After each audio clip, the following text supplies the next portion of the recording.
Hello viewers, we're here at the Sim Racing Expo. We have hands-on gameplay with Assetto Corsa EVO for the first time. Now I'm going to play through the three combos. There's going to be timestamps in the bit below, so if you want to skip to a certain race, but let's jump into it. Okay, first up is the Porsche Cup car around Imola. Now, I was at the Sim Racing Expo. I was not able to get direct capture footage, and therefore there is no sound for this video. Instead, you're just going to listen to my ramblings about my thoughts on the game so far. So yes, first up here, the first of the three combos that we were allowed to play, the Porsche Cup car at Imola. This was a day to night transition. Now let's start off with the gameplay, the initial gameplay here. So jumping on for the first time, this is my first time playing it, and initially it felt very easy to get on board with, to get used to. This is something I've experienced before with Assetto Corsa, the first game, and ACC to an extent, where you can realistically get on the game and feel quite comfortable quite quickly. And I must say I felt that here. So I didn't set world record pace, but I felt good quite quickly. And I think that this is something that most people can get used to in a short amount of time. Now, something I tested here was collision physics. I didn't kind of mean to, but I smashed this guy out of the way. And this is something I was a little bit worried about with the AI. You see him go flying off to the right-hand side there. I just wanted to see if the collisions are light or heavy, what they feel like. I didn't really do any side-to-side contact, but if I ever pushed one of the cars from behind, the cars did feel quite light. So the cars did kind of move around. I would say the AI cars, not necessarily my own car. But that's something to be wary of, especially for those of us who are going to be playing single player a lot more, perhaps, and racing against the AI. As for how it will perform in multiplayer, I'm not sure exactly. We did not play any multiplayer on this version. Testing out a couple of the viewpoints here. As ever, you get the typical cockpit camera. Two cockpit cameras, in fact, one without the wheel, one with bonnet cam, chase cam, two chase cams, and bumper cam. I think most of us will be playing in the cockpit view, and it felt and looked great on this expansive wide monitor. And in terms of the looks of the game, you can see now it's turned to night, and the way that the game looked on this screen, on this game, on this day, was great.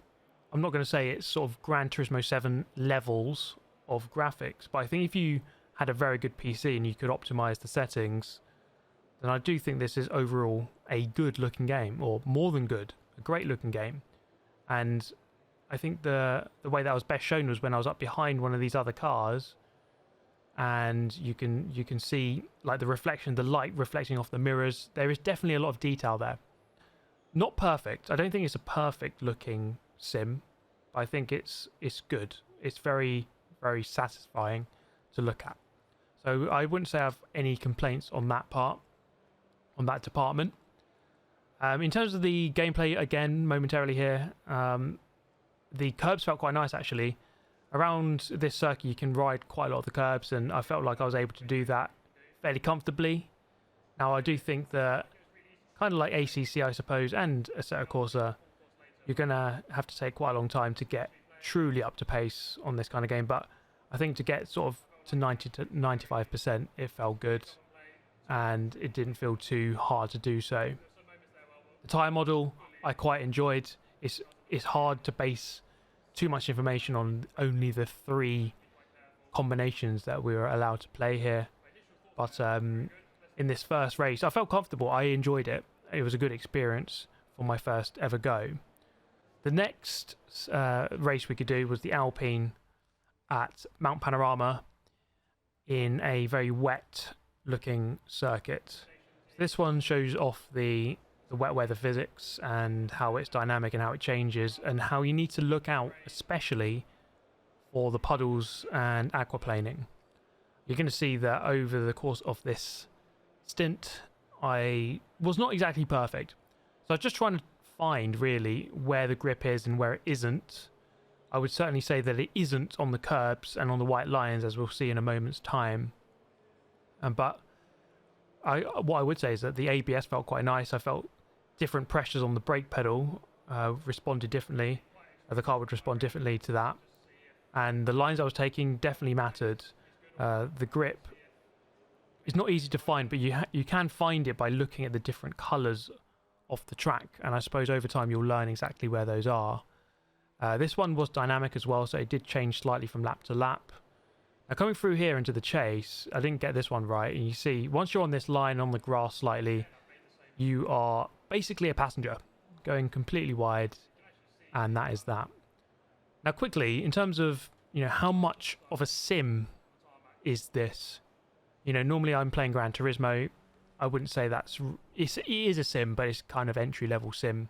This is definitely more of a simulator than Gran Turismo. But I would say it's a bit more approachable than let's say iRacing. So I think it has that nicer middle ground.